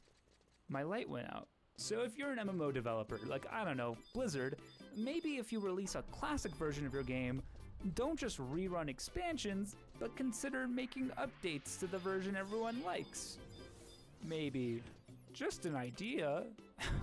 And that's all I have to say on the matter. Expansions are bad. If you made it this far into the video, you clearly are insane, and I will be having you arrested. So comment wee woo to make everyone know that the cops are coming. Making long form videos like this would not be possible without my Patreon supporters, so I want to take a quick moment to shout all of them out. First of all, an extremely big shout out to the members of my team. So I played this game yesterday, and I played it before. And I really tried to give it a chance, didn't I? I gave it a fair shot. I gave it 3 fair shots. Let's start with something I liked in Lords of the Fallen, and that's blocking and wither damage. The way that it's implemented here is by far my favorite system out of any of these kinds of games. And I deeply hope that Souls games adapt something like this in future entries. Basically, in Lords of the Fallen, shields don't block 100% of physical damage, no matter what shield They're not you're even using. close. Even the best medium shields block around 50%. Yeah. And the biggest weapons block a percentage comparable to that. The damage that isn't blocked becomes wither damage, represented by this white bar on your health bar. This wither damage is the equivalent of Bloodborne's rally mechanic. You can get all of this health back if you are aggressive and attack the enemy, but it has some adaptations that make it, I think, very interesting. First of all, as long as you're blocking, the wither damage won't go down. That is, you won't lose any of that withered health. But if the enemy lands a clean hit and you're not blocking, You lose everything. all of that damage disappears at once. Yeah. And takes away your opportunity of regaining it. So long as you successfully block an attack, you won't die. You You got can a lot take of so hate much for this wither video? damage that you're at 1 Yeah. HP, and so long as you block, the hits won't kill you. The amount of health that you get back is substantial. You regain a lot of big chunks when you attack. And unlike in Bloodborne, the wither effect doesn't go away. This means that even after finishing the current batch of enemies you might be fighting, you can still regain that lost wither health at the next encounter. I didn't know you could go through This those is a lines. significant change because it doesn't so much incentivize aggressive play, but intelligent aggressive play. Yeah. There's also a parry mechanic. If you block just as the enemy hits you, you'll parry the attack. The parry will do damage to the enemy's poise, which you can see by locking on. But the parry also still makes you take wither damage. In a boss fight, all of this comes into play. You can parry Parries should not make you take wither damage. That's stupid. I heard about this. I don't really parry in these kinds of games. This is such a dumb thing. attacks to get through the monster's poise, but since even successful parries will make you take wither damage, you're spurred to both be aggressive and play cautiously. You want to be aggressive so you can get that lost wither health back, but you want to be cautious because if you take a hit, all that wither health will be gone. It's a very nice system, and it works well in practice. Yeah, I don't think parries, but I agree with everything else. Parries sound so weak, parries bad. The only problem I have with it is the sound and animation that plays when you parry an enemy correctly. It's mediocre at best. The parry sound is supposed to work as feedback. It's supposed to let you know that you got the parry correctly, and it's supposed to make you feel good that you got the parry. But the sound that plays is this extremely wimpy... I think the sound is really distracting. I just got done playing Lies of P. Bro, that's like you just looted an item in like a fucking anime game. Which has a similar parry mechanic. And the parry sound on there, now that's a parry sound that has some hair on its chest. That's a stimulating sound. It makes you want to get more parries just so you can hear it again. Yep. As opposed to the delicate ding you hear in Lords of the Fallen. Another thing that I like is the way that spells and throwable items work in Lords of the Fallen. That's true. This I don't just like, actually. I'm obsessed with this system. For years, I've complained about the way From Software handles spells. For more than years, for over a decade, I've been bitching about... By the way, I think Elden Ring spells are totally great. I think spells suck in every game except Elden Ring. Because in Elden Ring, I think they're perfect. They're fine. The way From Software does spells. I typically don't play mage builds, not because I don't like them, I do like them, but because I hate cycling through the spells. I hate pushing up on the directional button to get to the spell that I Use want. the same spell all the time. And if you have a bunch of spells, if you have something like That's a 6 good and one. you're pushing the button 5 times to get to whatever it is that you want, and you have to memorize where they are, I hate it. I can't stand it. He's right. I've never had a good idea of what I would want to replace it, but I've always been sure that I wanted the current system to end, to get replaced with something else. Yeah. In Lords of the Fallen, you equip your spellcasting tool, and then you can equip your various spells and tie them to different buttons. Yeah. So you hold down L2, and then push the button that corresponds with the spell that you want. And it's very seamless, it happens very quickly. Lords of the Fallen isn't the first one to think up of a system like this. It's not that unusual, but I'm very enamored with it. I think it would work beautifully in Elden Ring. This is how I imagine it would work. You have a spell catalyst in your hand, and you can just tap its button and it would work normally. And in this way, it wouldn't inconvenience people that have gotten used to, slotting in 8 spells and mastered the skill of pushing the up directional button a bunch of times to get to the spell they want. But then, you could also hold down the catalyst button, and that would show you what spells you have hotkeyed to which buttons. What a fucking and let idiot. you cast whichever ones you want in whatever order you want. I think it's a perfect system. It does not intrude on what is already there, and just adds more options to those of us that want them. Lords of the Fallen is like that in that it has a bunch of good ideas. Another example of its good ideas is that it lets you switch from one-handed to two-handed in the middle of a combo. So if you swing your sword one-handed, I never really did it'll that. do a series of animations depending on how many swings you're doing. And if you swing the same weapon two-handed, it'll do a series of different animations. The interesting thing is that it will hold your place. So if you're swinging your weapon one-handed and then you two-hand the weapon, your next swing will come out two-handed and it won't start it from the beginning. It will keep your place in the combo. That's actually pretty clean. Okay, that's enough positives for now. Let me talk about some of the things I don't like. The weapon swing speed is too fast. As a comparison, a straight sword in Lords of the Fallen will swing at around the speed of a dagger in Elden Ring. It is pretty And fast. all the weapons are like this. They're a whole category faster than what is normal. Yeah. Great swords are swung with the speed of katanas. Big colossal weapons are swung at the speed of claymores. And worst of all, these attacks don't really have any commitment to them. You can roll almost immediately out of them. One of the big things that popularized Dark Souls and the Souls formula in general. Slow, impactful, deliberate combat. Is the commitment to attack. Yep. You swing your weapon, and then you're stuck in that animation. You cannot dodge out of the way until the animation is completely through. Mm-hmm. And if you make a mistake and attack at the wrong moment, you're probably going to get hit as a result. That doesn't exist to the same degree in Lords of the Fallen. It is significantly less commitment-oriented. Attacks can be stringed together very quickly, and you can cancel out of them so fast and roll away that it looks like you're teleporting. There's very little delay, and there's no smooth transition. It's very frenetic. Now, I recognize that this is going to be a matter of some opinion. I saw people complaining about Lies of P having combat that they consider to be clunky. And from what I gathered, what they mean when they say that the combat is clunky is that it's too high commitment for their tastes. When you attack in Lies of P, there's a slightly longer delay before you can block or dodge again. Yeah. Lords of the Fallen, Elden Ring, and Lies of P exist on a spectrum, with Lies of P being a little bit slower than Elden Ring, and Lords of the Fallen being a lot faster. It'll certainly come down to preference, but for me, I don't like this level of low commitment at all.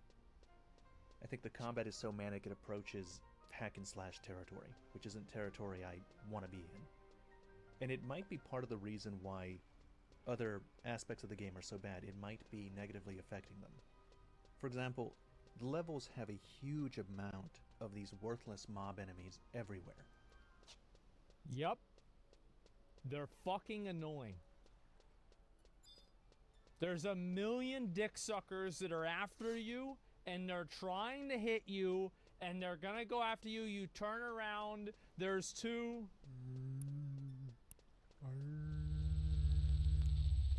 And they're coming. It's like, oh god, what is this? Oh my god, drives me crazy. And then finally, then you like, I feel like the amount of mobs this game throws at you is just exhausting. Every single area in this game is like this. This is a bow. This is you. Holy fuck.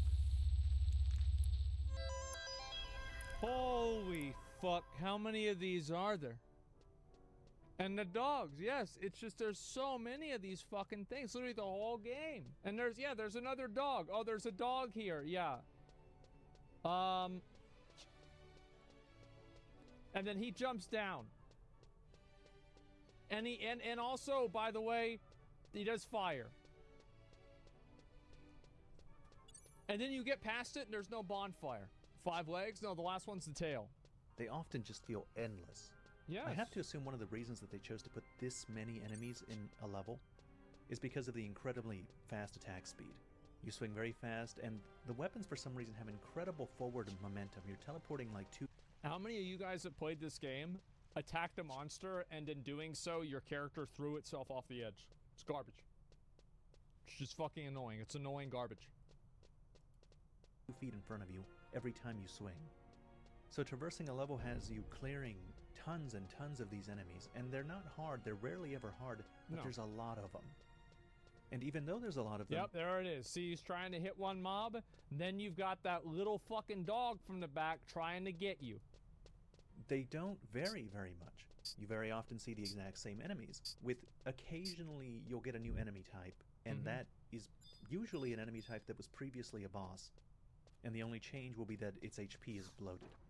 Yeah. And it's not just about the number, the Look at 'em all. placement of the enemies and the encounters that are designed for them, I think are also awful. It's just There's sucks. so many times when an encounter will have 3 to 5 melee enemies attacking you, and then also 2 or more ranged enemies Remember this area? I went through this area. This area was a cock. to bombard you at a distance at Yep, once. there's a dog. And There much he of is. the traversal requires that you go through Umbral. So if you do that, I mean, just add 5 or 10 other Yeah, enemies now there's that are bonus mobs. around at all times. It's frustrating to the point that I just stopped clearing enemy groups at some point. Yeah, I just ran and would past run them. past them Yeah. to get to where I was, and then maybe start clearing them again and explore around. But Mhm. often, not even worth it, I felt. I would just run past that as well. That's notable because I've never done that before. In Yeah, any I of the never do that Souls-like either. I never did that in any other game because I felt like I would want to clear it. Like what I would do is I clear it the first time every time. And then after that I run past it. Played in any of the Souls games that I've played, I've never not cleared an area of enemies and Yeah. explored quietly and carefully. That's like my favorite thing. I am a cautious, Roomba-like player that goes around in small Yep. semicircles until I'm sure that The I've explored Roomba, everything true. in the environment. Not so here. The entire game feels like Dark Souls 2 if you combined the Iron Keep and the Scholar of the First Sin edition, and you Ooh, we love the Iron Keep. The Iron Keep is the area with the katana boys that will stab you. You think you're going to fight the smelter demon? No, you're not. You're going to get stabbed while you're in the fog wall. And now you're going back out of the fog wall and they're going to kill you. mix And that there's an in archer. with Shrine of Amala, and then combined together you stretch out the experience Yeah, this is why I quit. I was just tired of I just don't want to do it. for the duration of an entire It's game. annoying. That's what the levels feel like to me. They're miserable. And I Yeah. have heard from people that like Lords of the Fallen that the level design is really good. And I think partially that's true if you interpret level design to mean very narrowly just the physical space. Then yeah, the physical space can be interesting in the way that it leads back into the central hub area, He's right. evoking memories from Yeah. Dark Souls 1. The asteroid is But in the depleted. broadest Lies of P also did that and it was totally fine too and it didn't have these issues. sense, level design also takes into account how encounters are designed, how they're designed to be approached. Those are just god-awful. It's hard to appreciate the level design of the physical space I'm traversing, of picking up items and such. When the And game also, like, these mobs that have this shield is so fucking annoying. Because pulling out the lantern is clunky. Animation works. It's not fun to do. It's fucking annoying. Anytime I see one of those, I just skip them. Stop trying. Because they're obnoxious. Just run past it. Just run past everything. Yeah.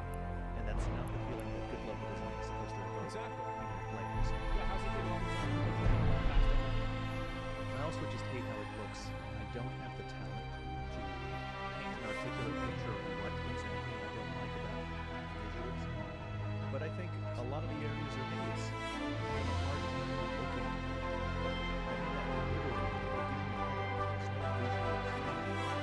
Everything seems to blend into each other. And it's not a graphical issue. When I look at something clearly, close up, I can tell that the graphics on it are fine. I just really hate the environments. I hate the way that they're colored. I hate the way they're styled. I And don't it's mind strange that because personally. the enemy design is actually quite high. It's very good. And so is the armor design for the armor that you wear. Almost Bro, all look, there's like 6 mobs running after him. is really good and high quality. It's a very stark contrast between how I feel about them to how I feel about the world they live in. Finally, the bosses. Oh, this guy was such a fucking joke. I hated this cock ass. Bosses are a big disappointment to me. They are Oh, he was pitifully, such a piece of shit. maybe as a consequence of the fast combat tempo that I described earlier. But the reason doesn't matter. The fact is that these bosses are supposed to be the high note of a level. You know, I slogged through these levels, which I consider to be an eyesore. This boss was such a joke. I carved my way through 100 of the same miserable enemy types. Yep. And then I finally get to the boss. And I consider myself fortunate if the attempts last longer than 10 minutes before I win. 10 minutes is a rarity. Most of the secondary bosses that are just humanoids, those usually got done in 1 to 3 attempts. Now, just to disclose, I didn't beat this game. I've played for around 15 hours. Yeah, I feel like there were a couple of bosses I kind of had a hard time on, but for the most part, they weren't really that bad. I've killed 5 of the main giant bosses, and about 8 of the secondary bosses that double as normal enemy types. So I can't vouch if this impression that I've developed continues to the end game. You know, it's possible that the levels, the enemies, and the bosses have a dramatic increase in quality at a point further than I am. That doesn't really matter though, right? Because like if it's bad for like the first half of the game, then half of the game is bad. I mean, there you go. Review a game not even halfway through? Yeah, I mean, I think that that's fair. I mean, if you... Like, I usually don't review games until I finish them, but I think that if you contextualize your review around, I didn't finish this game, this is what I think of it, and this is why I didn't finish it, I think that's totally fair.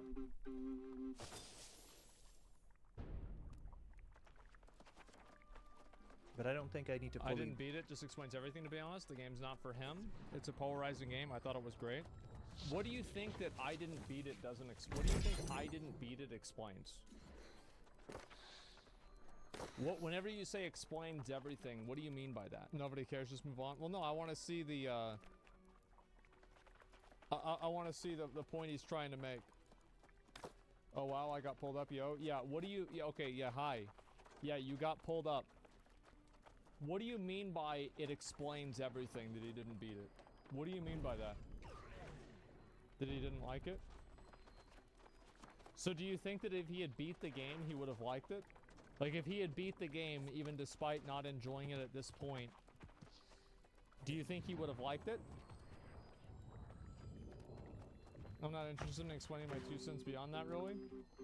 The reason why you're not interested in it is because you can't, and you know the conclusion of your statement is stupid. You were trying to insult his skill as a player, saying that the reason why he thought the game was bad was because he couldn't beat it. Do you genuinely believe that this guy who's played every Souls game couldn't beat Lords of the Fallen? He's physically incapable of doing that? That's fucking delusional. That's the stupidest thing I've ever fucking heard. Of course he can beat the boss. Of course he can do it. It just doesn't mean that it's a fun process in doing so. It doesn't make any sense. I wasn't insulting anything, to be honest. What do you guys think? Do you think he was trying to be insulting? The asteroid is depleted. I think that's insulting. I think it's patronizing. I do. I think that's exactly what he was trying to say. Here we go. Beat it to give the review that I've done. I came into Lords of the Fallen very hopeful. I paid my own money to get this game. And when I have to give up my own cash and time, I'm always hoping that the experience is worthwhile. I felt I needed to voice my opinion on it. Because not only was I disappointed, but leading up to release, all of the Souls YouTubers that I watch, and even some of them that I'm friends with, gave this game glowing reviews. And while I respect their opinion, I don't agree. So I thought it'd be valuable to leave my impression of the game as someone who was very hyped and ended up being disappointed, to the point he didn't want to finish. And that's the end of this video. As always, thank you very much for watching. At first, the reviewer obviously didn't like it. Well, if Souls games didn't even finish this one, Exo explains they kind of shit themselves. That's because he was trying to insult the guy. That's what it was. That's what I think it was. I completely agree with this. Like, my review of the game would have been even worse. It's better than Wulong, isn't it? I think that they both sucked. I don't want to say that reviewing a game, you have to beat the game every single time. Now, like, I never really gave what I would consider a formal review on Lords of the Fallen. I never did that. I just said, and even whenever I stopped playing it the first time, I was like, I don't really like this game. I don't want to play it anymore. That's it. But you should give it a fair shake. Exactly. I was getting swarmed by enemies and not being able to explore was so trash. Yeah, there it is. It's not fun. Yeah, I think that the game... So, the reasons why I didn't like... here, I'll make a list, right? And I'll link you guys the video. I'm glad that that Radic Oscar made this video because I totally agree with what he's saying, and I had even more opinions about it beyond that. There's the video right there. Make sure to give it a like. So... reasons why Lords of the Fallen wasn't fun. Too many mobs. Too little heals. Bosses unfun. Using Lantern, using B in combat is clunky and annoying, and animation locks you. Picking up souls takes 2 seconds. Animation lock. Character forward.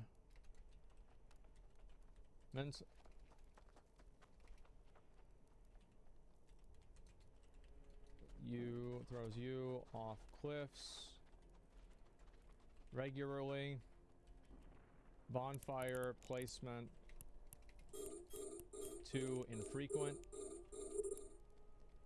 Seed mechanic is stupid.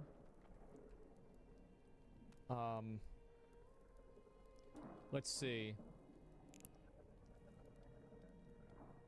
Fast swing animation with no punish. I didn't really care that much about that. How many hours of gameplay did it take for you to come to this conclusion? How many? Let me see how long I played the game. How many hours did I play the game? 12 hours.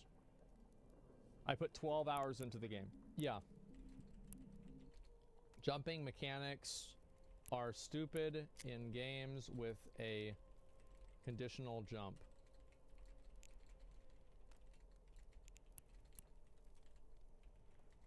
Yeah, I don't find them fun. No offense, but I don't really value your opinion on Souls games because you're terrible at them. I don't think I'm terrible at them. I think I'm really good at them. That's why I beat all of them. Yeah, I don't think I'm bad at these games at all. I think I'm way above average. I've watched people play these games. They're trash. What are you talking about? Like, I guarantee you...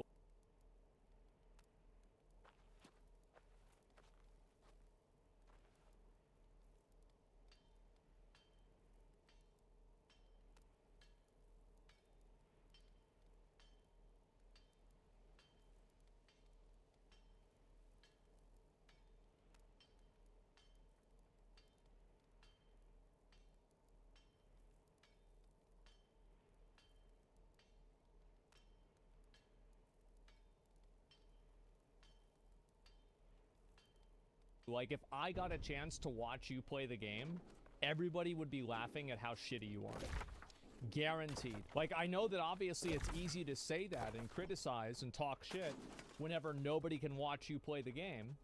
But the truth is that almost everybody else that I watch play sucks even more dick than I do. You're probably comparing me to somebody who's like speed running a game at Soul Level 1. Yeah, you're right. Who's plays this game like constantly. Of course I'm not going to be as good as somebody who's a speedrunner for that game, no. But I don't think that I'm bad at these games at all. I'm promising everyone's worse than you is delusional. I think that almost everybody that's talking shit like that are... I think that they are probably worse than me. I absolutely think so. The reason why I think that is because I've played a lot of MMOs over the years, and the majority of the people that are like that kind of people are all bad. They're bad at every other game that I play with them. And the only people that are generally pretty good are the ones that are very, what's the word for it? The ones that are very good at the game are usually, like, very humble about it. It's always the bad players that barely get by that have the biggest ego. It's the same thing as in WoW. Is that, like, the actual really, really good players in the game don't have big egos at all. It's always the people that are, like, 3 or 4 steps below that that think that they're up with them. They're the ones that have the really big ego. Really good players don't flex ever because they don't have to. And I bet a really good player that would watch what I'm saying would probably agree with what I'm saying. I think a lot of them would. Now, they would say, I think that a good player would say, these didn't bother me, but I can see why you feel that way. I think plenty of people would. And the fact is that I don't think that I'm bad at these games, because I've watched other people play the games, and they are garbage. They are so bad. I do WoW raids, and everybody that I play with is so fucking garbage. They're so shitty at the games. Like, how are you this bad? And you really want me to believe that whenever they play these games, they're super good at them? Absolutely not. They're trash. So true. A WoW raider I raided with, I put my 99 parser as the ego the size of a mountain. Well, it depends, right? Let's see here. Pretty average Souls games, not bad necessarily. Just mash your head against the wall whenever you play a lot of time. Well, of course I do, right? I mean, yeah, I think that's the way a lot of people do. And again, it's very easy, and I think also it's very easy for people to say that whenever you can't watch them play the game. And that's the biggest difference, is that everybody always likes to talk shit from the peanut gallery, but we don't get to actually compare what they do. We don't get to compare how they play. So they get to say, oh no, I'm so much better, but we have no idea like what they're comparing it to. Well, we don't, how do we know that? Yeah, they have no evidence to show their skill. Yeah, they're never going to do that. Why can't you just watch them play? Oh, I have, and wow, that's how I know they're lying. You know, no, I don't think that I'm bad at these games at all. I don't think that I'm like incredible or amazing, but I think I have a level of competency to where I can review them and say things about them that are legitimate. And I think that, again, if I wasn't, you would be attacking what I'm saying, and you wouldn't be attacking me. The reason why you're attacking me is because you can't argue against this. That's why. 3.5k in souls, you have average skill, about average character building. Yeah, for sure.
Let's see here. What is their following? Is 59% mixed review on Steam? Well, the reason why is because of, it's primarily because of, like, playability stuff.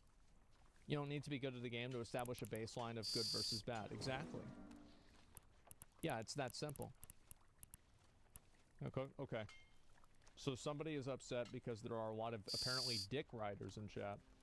So what do you think, what do you think I'm wrong about? Shouldn't have said that you're terrible at these games. Should have used your words. You aren't good at learning new games. No, I'm not good at learning new games. I am incredibly bad at learning new games on stream because I'm just really distracted. I'm thinking about streaming. I'm on camera. Yeah, I'm really distracted. I'm thinking of 15 different things at a time. I'm having a conversation at the same time. It's really hard to do. And the streamers that are very good at doing new games on stream usually don't interact with their chat hardly at all. They make 1 or 2 comments and that's about it. It's very boring. Streamer brain is real. Well, yeah. I mean, of course it is. If you have somebody trying to talk to you about something that's totally different while you're trying to understand something, like how many of you guys, for example, here's a good way to explain it.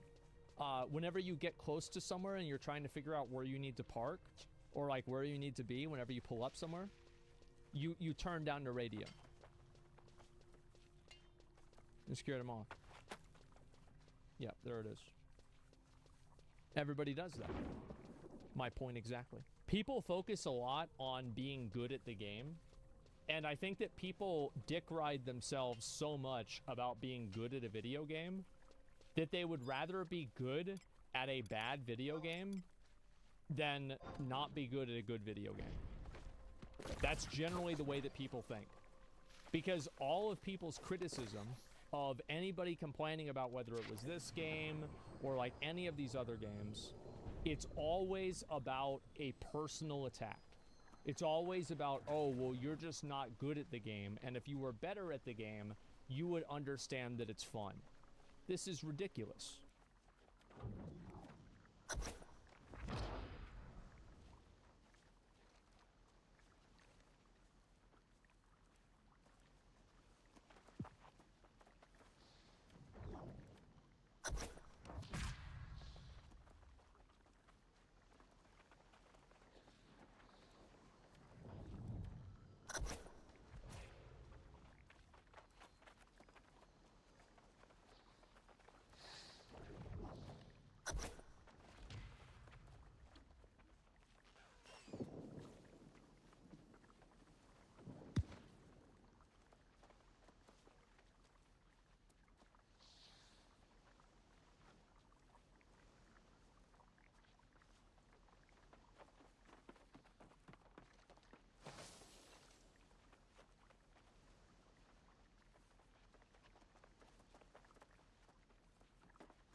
So I played...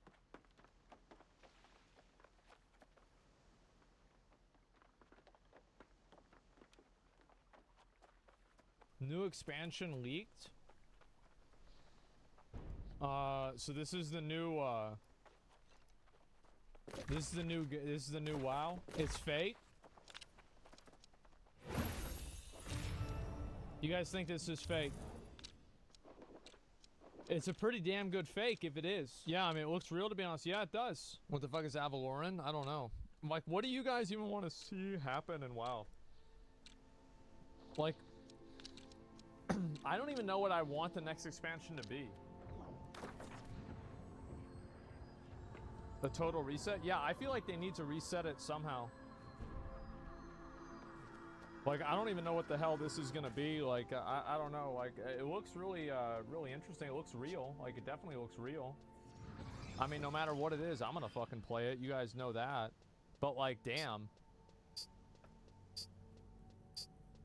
This becomes so boring. I don't know, man. I want another Pandaria. They'll reset it. It's still gonna be the dog world quest grind formula. At least something, right? I want Arthas to return and purge Lordaeron. Yeah, that'd be great. I don't know what to say. WoW multiverse in the void. Oh my god. What are people saying about this? It's certainly blurry enough to be a quality leak. It certainly looks pretty realistic as a leak. Yeah, it does, I would say. I'm guessing because it immediately comes off as I'm guessing this is it because it immediately comes off as underwhelming.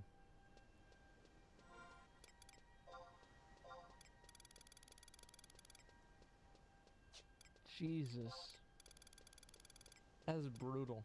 Well, it's just 4 slides of random mobs. Don't think that any expansion would be exciting with just that. I don't know about that. Who is right to draw a conclusion about an expansion from 4 nothing burger screenshots. Yeah, I don't know. I mean, I think it depends, right? I mean, it just depends on what it's going to be.